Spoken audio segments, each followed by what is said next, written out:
मेरी गर्मी से गतिमान है, रात का हर कण मेरी गर्मी से गतिमान है। मैं ऐसा पागल हूँ जो जेल में भी आजाद हूँ।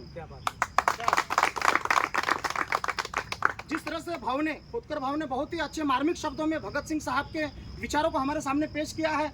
आप सभी जानते हैं कि आज जालना शहर के अंदर मोतीबाग के भीतर भगत सिंह साहब की जो जयंती मनाई जा रही है। सबसे पहले तो इस जयंती के उपलक्ष्य में आप सभी भाइयों को तथा इस जयंती के विशेष कार्यक्रम पर हमारे इस जयंती प्रोग्राम में हाजिर हुए माननीय माजी राज्य मंत्री हमारे अर्जुन खोदकर साहब, राउत साहब तथा इनके साथ में हमारे जो मान्यवर उपस्थित हुए हैं तथा जालना शहर के जो यंग जनरेशन है और जो सभी भाई हाजिर हुए हैं उनका भी मैं तहे दिल से धन्यवाद देता हूं।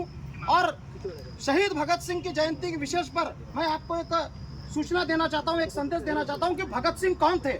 सबसे पहले हमें ये जानना जरूरी है कि भगत सिंह क्रांतिकारी नहीं थे।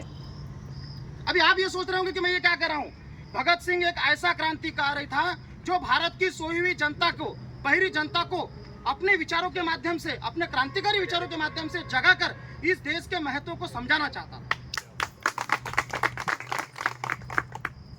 लिख रहा हूं आज अंजाम जिसका कल उसका आगाज आएगा। लिख रहा हूं आज अंजाम जिसका कल उसका आगाज आएगा। मेरे एक एक लहू का कतरा क्रांति लाएगा।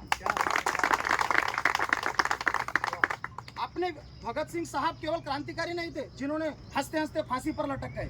वो इस देश के जनता को जान चुके थे। ये जनता कौन सी जनता थी जो पूरी तरह से सोई हुई थी, जिसको अपने अधिकार, अपने हक, अपने स्वतंत्रता को उनके समझ में नहीं आता था कि स्वतंत्रता किसको कहते हैं, हमें इस देश को स्वतंत्र करने के लिए क्या करना चाहिए। जिस तरह से भाव ने बहुत ही अच्छे शब्दों में समझाया कि केवल गोली और बम से क्रांति नहीं आ सकती।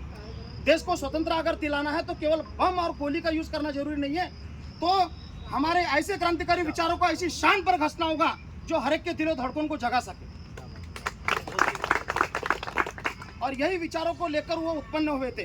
उनको कैद कर ले ऐसी कोई जेल निर्माण नहीं हुई थी। भगत सिंह साहब, सुखदेव राजगुरु साहब